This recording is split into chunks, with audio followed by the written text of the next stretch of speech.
ലക്ഷ്യം മാർഗത്തെ സാധൂകരിക്കുമെന്നുള്ളത് ഒരിക്കലും ഒരു ക്രിസ്തീയ പ്രമാണമല്ല. ലക്ഷ്യവും അതിനുപയോഗിക്കുന്ന മാർഗവും ദൈവഹിതപ്രകാരമല്ലെങ്കിൽ അതിൻ്റെ പരിണിത ഫലം പരാജയവും വേദനാജനകവും ആയിരിക്കും.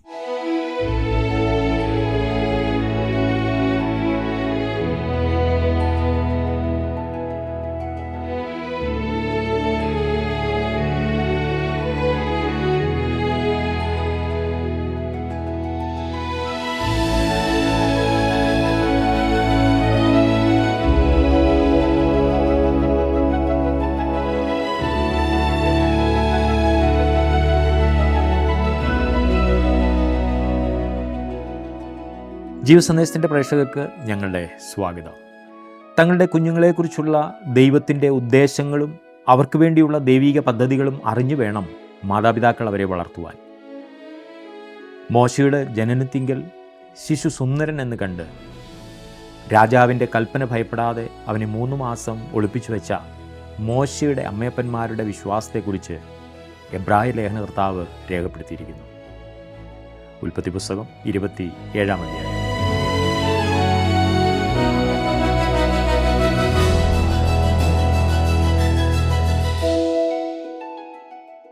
മനുഷ്യൻ്റെ കൗശലവും ഉപായങ്ങളൊന്നും ദൈവം അംഗീകരിക്കുന്നില്ല. അതുകൊണ്ട് ദൈവത്തിന് യാതൊരു പ്രയോജനവും ഇല്ലതാനും. ദൈവിക കാര്യങ്ങൾക്കെന്ന് പറഞ്ഞ് അല്ലെങ്കിൽ മറ്റുള്ളവരെ സഹായിക്കാൻ എന്ന വിധത്തിൽ തന്ത്രങ്ങൾ മെനഞ്ഞിട്ട് ആയത് ദൈവം അംഗീകരിക്കും അല്ലെങ്കിൽ അനുഗ്രഹിക്കും എന്ന് കരുതുന്ന അനേകരുണ്ട്. ഉദാഹരണത്തിന് തെരഞ്ഞെടുപ്പുകളിൽ വിജയിക്കുവാൻ കാണിക്കുന്ന ഉപായങ്ങൾ കണ്ടിട്ടില്ലേ? സുവിശേഷ വേലയ്ക്ക് എന്ന് പറഞ്ഞ് ഉപായരൂപേണ പണം പിരിക്കുന്നത് കണ്ടിട്ടില്ലേ?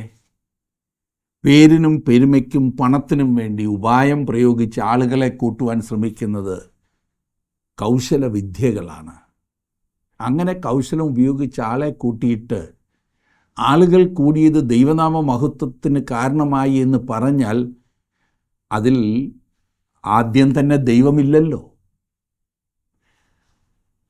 യാക്കോബ് തൻ്റെ കൗശലത്തിലൂടെ ജ്യേഷ്ഠനെയും അപ്പനെയും അമ്മായിയപ്പനെയും എല്ലാം വഞ്ചിക്കുന്നത് നാം അവൻ്റെ ജീവിതത്തിൽ നിന്നും കാണുന്നു. അതൊന്നും ദൈവത്തിന് അംഗീകാര്യമായിരുന്നില്ല എന്ന് മാത്രമല്ല, യാക്കോബ് അതിൻ്റെ എല്ലാം പരിണിത ഫലം അനുഭവിക്കേണ്ടതായും വന്നു. ഉൽപ്പത്തി പുസ്തകം 27-ാം അധ്യായത്തിലെ ചിന്താവിഷയം യാക്കോബും അമ്മ റിബേക്കയും കൂടി ഇസഹാക്കിൽ നിന്നും അനുഗ്രഹം തട്ടിയെടുക്കുന്നതാണ്. ഈ പറഞ്ഞ അനുഗ്രഹം ഇസഹാക്ക് ഏശാവിന് നൽകുവാൻ പരിപാടി ഇട്ടിരുന്നതാണ്. തൻ്റെ പിതാവിൽ നിന്നുള്ള അനുഗ്രഹം യാക്കോബ് ആഗ്രഹിച്ചിരുന്നു. തൻ്റെ അമ്മയോടുള്ള ദൈവത്തിൻ്റെ വാഗ്ദത്തം യാക്കോബിന് അറിയുകയും ചെയ്യാമായിരുന്നു.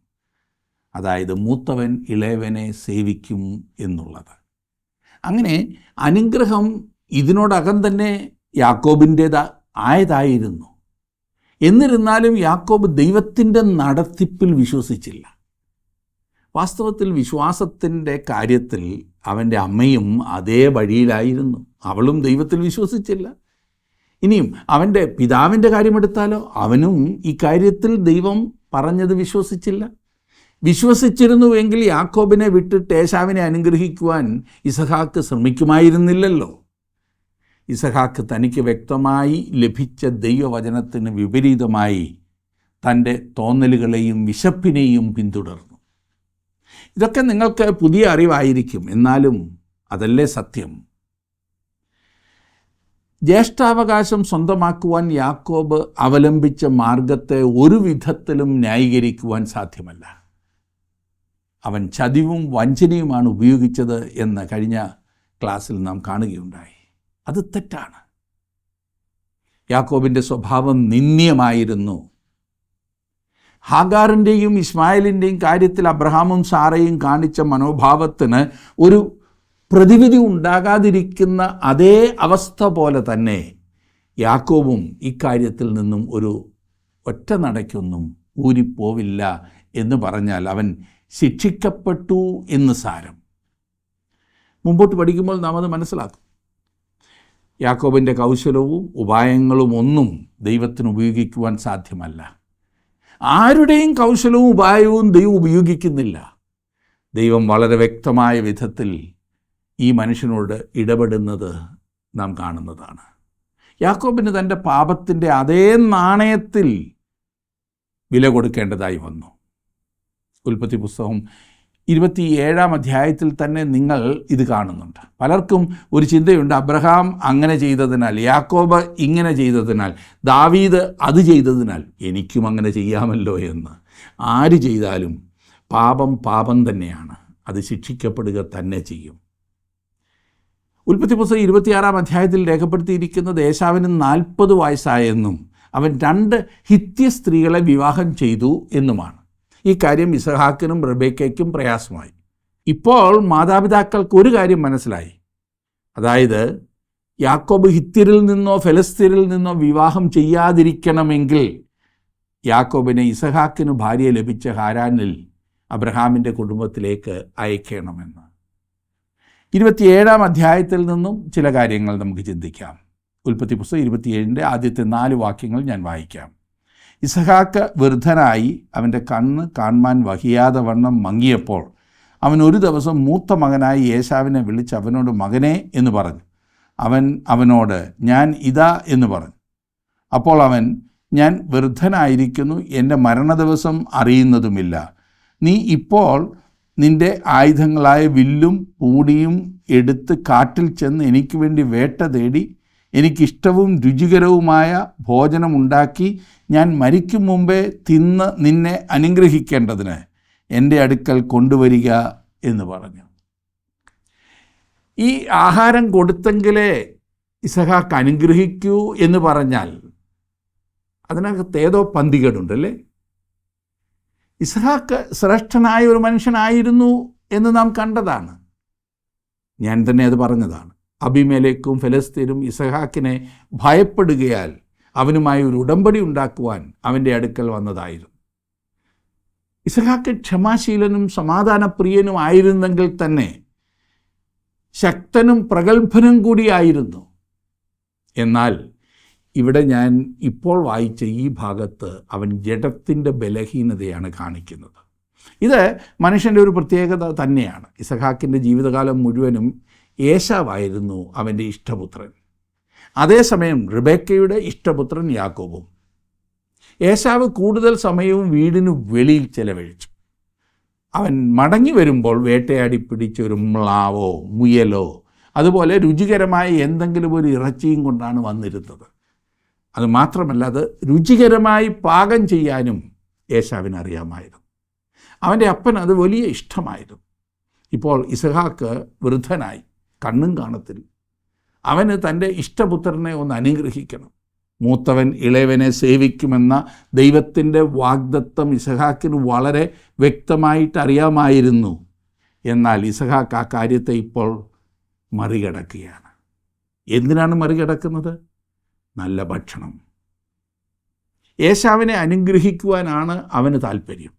ഇസഹാക്ക് ഈ ആഹാരത്തോടുള്ള അമിതപ്രിയം വാസ്തവത്തിൽ അവന് തന്നെ ഒരു വിനയായി തീർക്കുകയാണ് ചെയ്യുന്നത്. അതുകൊണ്ട് അവൻ ഏശാവിനോട് പറയുന്നു, കുഞ്ഞ് വെളിയിൽ പോയി എന്തെങ്കിലും നല്ല ഇറച്ചി ഒന്ന് കൊണ്ടുവന്നേ, ഞാനത് തിന്നിട്ട് അതുമൂലം നിന്നെ അനുഗ്രഹിക്കാമെന്ന്. ഈ കുടുംബത്തെക്കുറിച്ച് ലഭിക്കുന്ന എന്തൊരു വെളിപ്പാടാണിത്!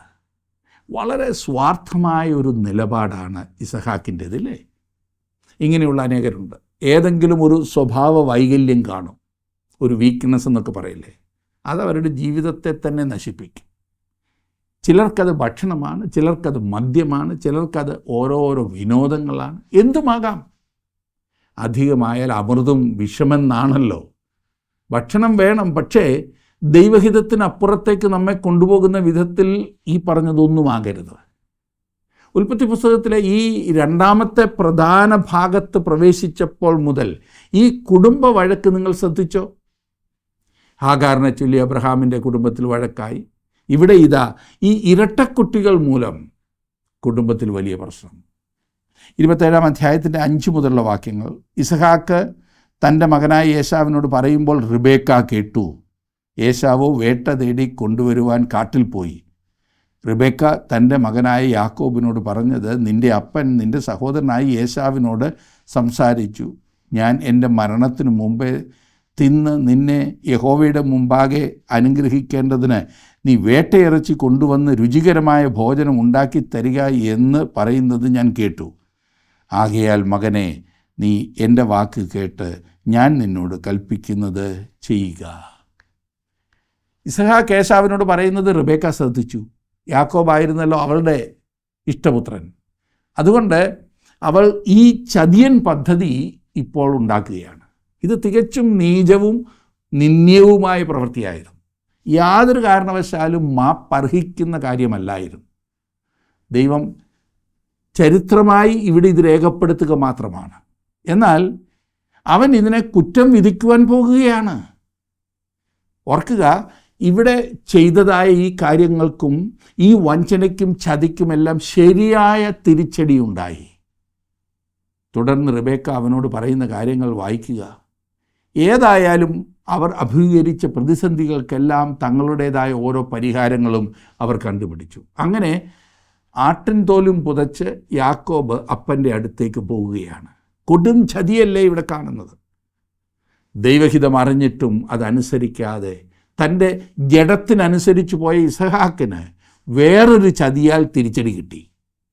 ഇവിടെ ഒരു കാര്യം ഓർപ്പിക്കുവാൻ ഞാൻ ആഗ്രഹിക്കുന്നത്, കുടുംബത്തിൽ മാതാവും പിതാവും ഒത്തൊരുമിച്ച് ചിന്തിക്കുകയും പ്രവർത്തിക്കുകയും ചെയ്യാത്ത പക്ഷം ഒരിക്കലും കുട്ടികളെ ശരിയായ മാർഗത്തിലും ശിക്ഷണത്തിലും വളർത്തിക്കൊണ്ടുവരുവാൻ സാധ്യമല്ല.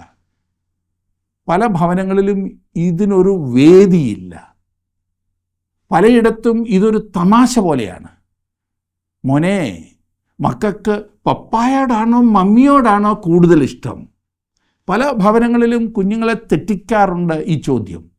അപ്പൻ ഇല്ല അല്ലെങ്കിൽ വേണ്ട എന്ന് പറഞ്ഞ കാര്യം മക്കൾ അമ്മയുടെ ശുപാർശയാൽ നേടിയെടുക്കുന്നത് മിക്ക ഭവനങ്ങളിലും പതിവാണ്. ഇത് ഇസഹാക്കിൻ്റെ കുടുംബാന്തരീക്ഷം കലുഷിതമാക്കുന്ന ഒരു സ്ഥിതിവിശേഷമാണ്. കാരണക്കാർ ആരാണെന്ന് പറയേണ്ടതില്ലല്ലോ. അങ്ങനെ മമ്മിയുടെ നിർദ്ദേശമനുസരിച്ച് യാക്കോബ് ഏശാവായി, ആട്ടിറച്ചി വേട്ടയിറച്ചിയുമായി. ഇപ്പോൾ ഇസ്ഹാക്കിൻ്റെ അടുത്തേക്ക് യാക്കോബ് ചെല്ലുകയാണ്. 9 മുതൽ 17 വരെയുള്ള വാക്യങ്ങളിൽ അതിൻ്റെ വിശദീകരണമാണ്. ഞാനിനി 18, 19, 20 വാക്യങ്ങൾ വായിക്കുക. 27-ാം അധ്യായത്തിൻ്റെ 18 മുതൽ. അവൻ അപ്പൻ്റെ അടുക്കൽ ചെന്ന് അപ്പ എന്ന് പറഞ്ഞതിന്, ഞാനിതാ, നീ ആർ മകനെ എന്ന് അവൻ ചോദിച്ചു. യാക്കോബ് അപ്പനോട്, ഞാൻ നിൻ്റെ ആദ്യജാതൻ ഏശാവ്, എന്നോട് കൽപ്പിച്ചത് ഞാൻ ചെയ്തിരിക്കുന്നു. എഴുന്നേറ്റിരുന്ന് എൻ്റെ വേട്ടയിറച്ചി തിന്ന് എന്നെ അനുഗ്രഹിക്കണമേ എന്ന് പറഞ്ഞു. ഇസഹാക്ക് തൻ്റെ മകനോട്, മകനെ, നിനക്ക് ഇത്ര വേഗത്തിൽ കിട്ടിയത് എങ്ങനെ എന്ന് ചോദിച്ചതിന്, നിൻ്റെ ദൈവമായ യഹോവ എൻ്റെ നേർക്ക് വരുത്തി തന്നു എന്ന് അവൻ പറഞ്ഞു. ഈ കുട്ടി ഈ സ്ഥാനത്ത് എങ്ങനെ ഇരിക്കുന്നെന്നറിയാമോ? അതെ, നല്ല ഭക്തി നിറഞ്ഞ തട്ടിപ്പുകാരൻ. ഭക്തനായൊരു തട്ടിപ്പുകാരനെന്നോ? അതെ, അതുതന്നെയാണ് ഞാൻ പറഞ്ഞത്. അവിടെയാണല്ലോ തട്ടിപ്പധികം നടക്കുന്നത്. ദൈവമക്കളെന്ന് പറയുന്നവരുടെ ഇടയിൽ ഇന്ന് ഇത്തരം തട്ടിപ്പുകാർ വളരെയുണ്ട്. അത് വളരെ ശോചനീയമാണ്. ദൈവത്തിൻ്റെ പേരിലും മതത്തിൻ്റെ പേരിലും ഭക്തിയുടെ പേരിലുമാണല്ലോ ഇന്ന് ഏറ്റവും അധികം വഞ്ചനയും തട്ടിപ്പും നടക്കുന്നത്. ഞാൻ ഏത് മതമെന്ന് പറഞ്ഞില്ല, ഏത് ദൈവമെന്ന് പറഞ്ഞില്ല. ദൈവത്തിൻ്റെ പേര് പറഞ്ഞാൽ ആരും സംശയിക്കില്ല. ഭക്തി പറഞ്ഞു വന്നാൽ ആരും പിന്നെ ഒന്നും ചോദിക്കില്ല. അങ്ങനെ സംശയിച്ചാൽ തന്നെ പേടി കൊണ്ട് മിണ്ടാതിരിക്കും. ഈ സാഹചര്യത്തിൽ യാക്കോബ് ഒരു ഭക്തനായ തട്ടിപ്പുകാരനായിരിക്കുന്നു. ഈ ചതിയുമായി ദൈവത്തിന് ഒരു ബന്ധവുമില്ല. ചിലർ ചിന്തിക്കാറുണ്ട് തൻ്റെ ലക്ഷ്യം സാധിച്ചെടുക്കുവാനായി ദൈവം ഇങ്ങനെയൊക്കെ ചെയ്തതാണെന്ന്. യാക്കോബ് പറയുന്നു, നിൻ്റെ ദൈവമായ യഹോവ എൻ്റെ നേർക്ക് വരുത്തി തന്നു എന്ന്. സുഹൃത്തെ, ദൈവനാമത്തിൽ നിങ്ങൾ തട്ടിപ്പ് നടത്താറുണ്ടോ? ഒരു വീട്ടിൽ പ്രാർത്ഥിക്കുമ്പോൾ എന്തെങ്കിലും സ്ഥാപിത താല്പര്യത്തോടെ നിങ്ങൾ പ്രാർത്ഥിക്കാറുണ്ടോ? പ്രാർത്ഥന കഴിയുമ്പോൾ കിട്ടുവാൻ പോകുന്ന കൈമടക്ക് വെച്ചിട്ടാണോ നിങ്ങൾ പ്രാർത്ഥിക്കുന്നത്? അങ്ങനെ ദൈവനാമം ഉപയോഗിച്ചാൽ അത് വഞ്ചനയാണ്. എവിടെയോ എന്തോ കുഴപ്പമുണ്ടെന്ന് ഇസ്ഹാക്കിന് മനസ്സിലായി. എന്നാൽ ഇസഹാക്കിനെ ശരിക്കും അറിയാമായിരുന്ന റിബേക്ക എല്ലാം ഭംഗിയായി ക്രമീകരിച്ചിരുന്നു എന്ന് 21 മുതൽ 27 വരെയുള്ള വാക്യങ്ങളിൽ നാം കാണും. ഏതായാലും ഇസഹാക്കിൻ്റെ അനുഗ്രഹം ഇനിയും നോക്കാം. 28ഉം 29ഉം വാക്യങ്ങളിൽ ദൈവം ആകാശത്തിൻ്റെ മഞ്ഞും ഭൂമിയുടെ പുഷ്ടിയും അനവധി ധാന്യവും വീഞ്ഞും നിനക്ക് തരുമാറാകട്ടെ. വംശങ്ങൾ നിന്നെ സേവിക്കട്ടെ, ജാതികൾ നിന്നെ വണങ്ങട്ടെ. നിൻ്റെ സഹോദരന്മാർക്ക് നീ പ്രഭുവായിരിക്കുക, നിൻ്റെ മാതാവിൻ്റെ പുത്രന്മാർ നിന്നെ വണങ്ങട്ടെ. നിന്നെ ശപിക്കുന്നവനെല്ലാം ശപിക്കപ്പെട്ടവൻ, നിന്നെ അനുഗ്രഹിക്കുന്നവനെല്ലാം അനുഗ്രഹിക്കപ്പെട്ടവൻ. വാസ്തവത്തിൽ ഇസഹാക്ക് തനിക്ക് ലഭിച്ചിരുന്ന അനുഗ്രഹമാണ് യാക്കോബിന് കൊടുക്കുന്നത്. ഒരു വിധത്തിൽ പറഞ്ഞാൽ അത് കൈമാറുകയായിരുന്നു ചെയ്തത്. ഇവിടെ രസകരമായ കാര്യം എന്തെന്നാൽ അത് യാക്കോബിന് അവകാശപ്പെട്ടത് തന്നെയായിരുന്നു എന്നതാണ്. യാക്കോബിനാണ് അത് ചെല്ലേണ്ടതെന്ന് ദൈവം നേരത്തെ അരുളി ചെയ്തതായിരുന്നു. ഇപ്പോൾ ഇസ്ഹാക്ക് പറഞ്ഞതുപോലെ കൊടുക്കണമെന്ന് യാതൊരു നിർബന്ധവും ഉണ്ടായിരുന്നില്ല. ദൈവം തന്നെ നേരിട്ടത് കൊടുത്തതാണ്.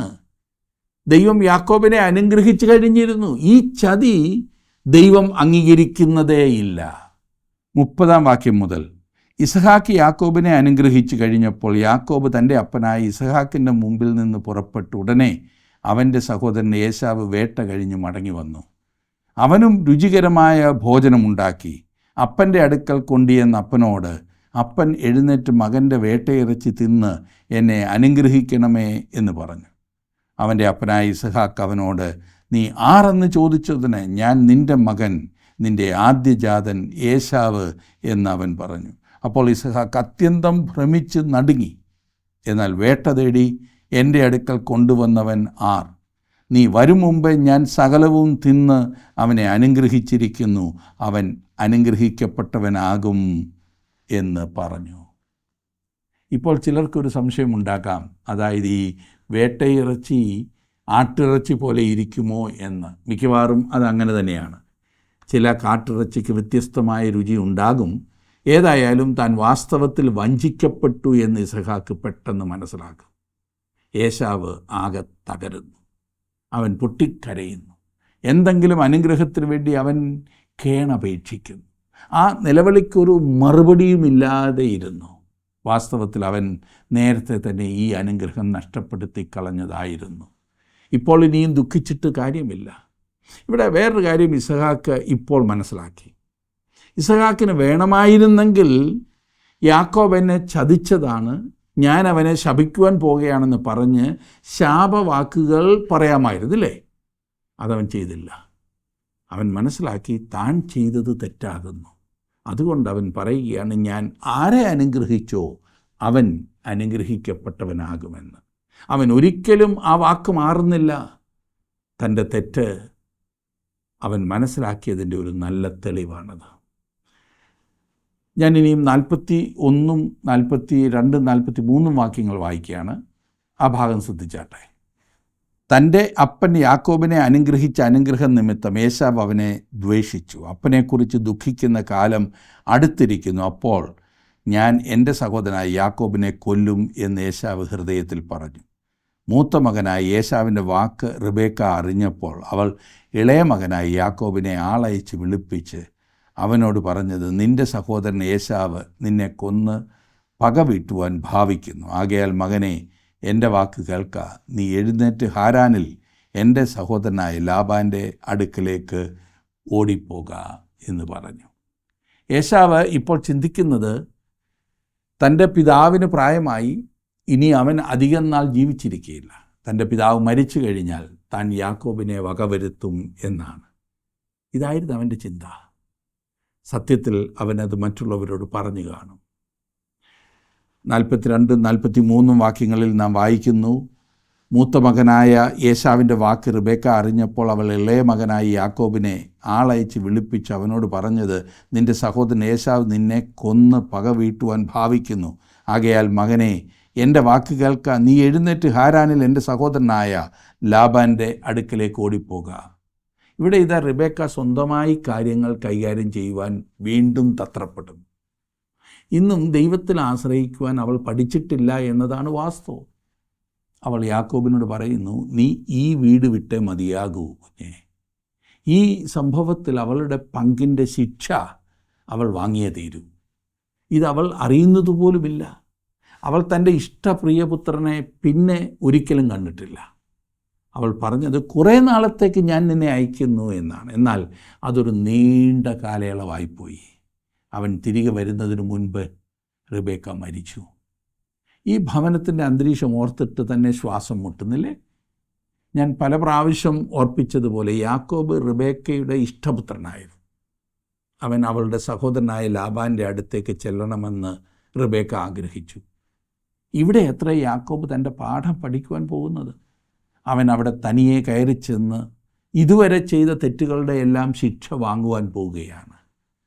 പാവം യാക്കോബ് താൻ ഒന്നുമില്ല എന്ന് അവൻ താമസിയാതെ കാണും.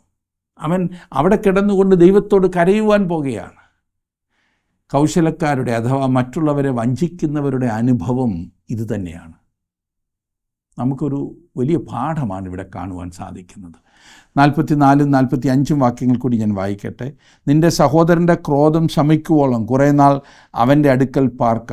നിൻ്റെ സഹോദരന് നിന്നോടുള്ള കോപം മാറി നീ അവനോട് ചെയ്തത് അവൻ മറക്കും വരെ അവിടെ താമസിക്കുക. പിന്നെ ഞാൻ ആളയച്ച് നിന്നെ അവിടെ നിന്ന് വരുത്തിക്കൊള്ളാം.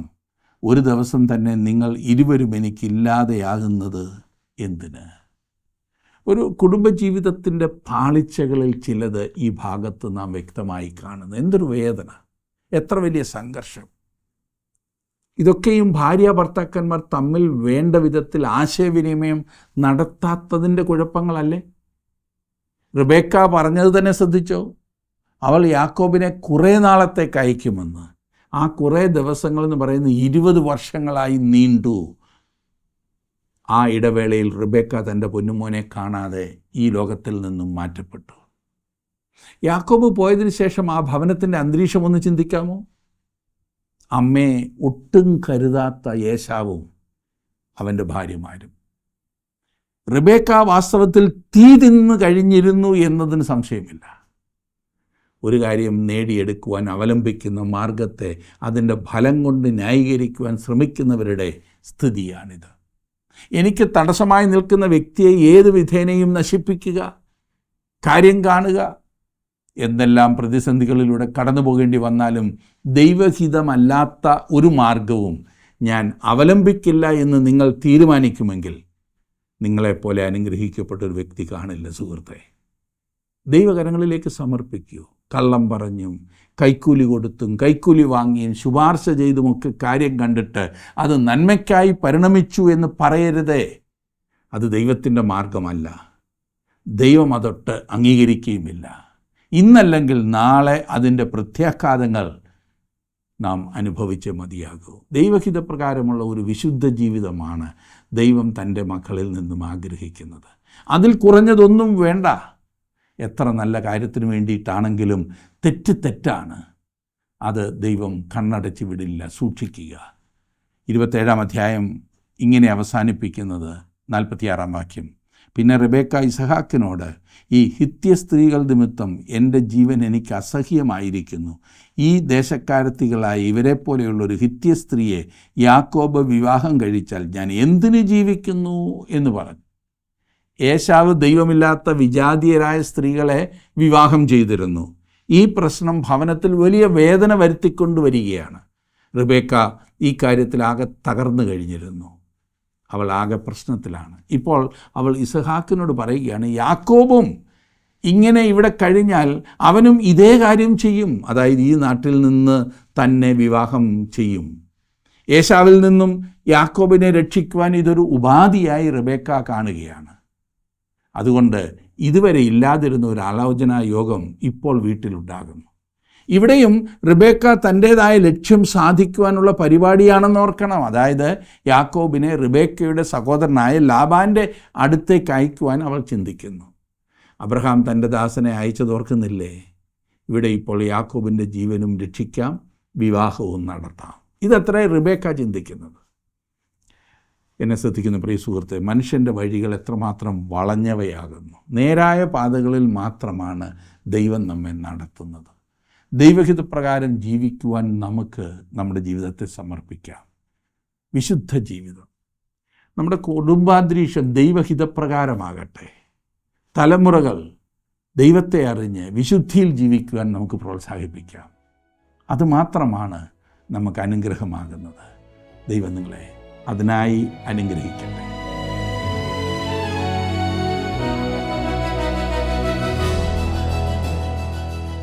ദൈവത്താൽ അനുഗ്രഹിക്കപ്പെട്ടവനായ യാക്കോബിനെ ദൈവവഴിയിൽ ഉപദേശിച്ച് വളർത്തേണ്ടുന്ന അവൻ്റെ അമ്മയപ്പന്മാർ അവരുടെ സ്വാർത്ഥ താല്പര്യങ്ങൾക്കനുസരിച്ച് പ്രവർത്തിച്ചതിൻ്റെ ഫലം അവരും ഒടുവിൽ അനുഭവിക്കേണ്ടി വന്നു.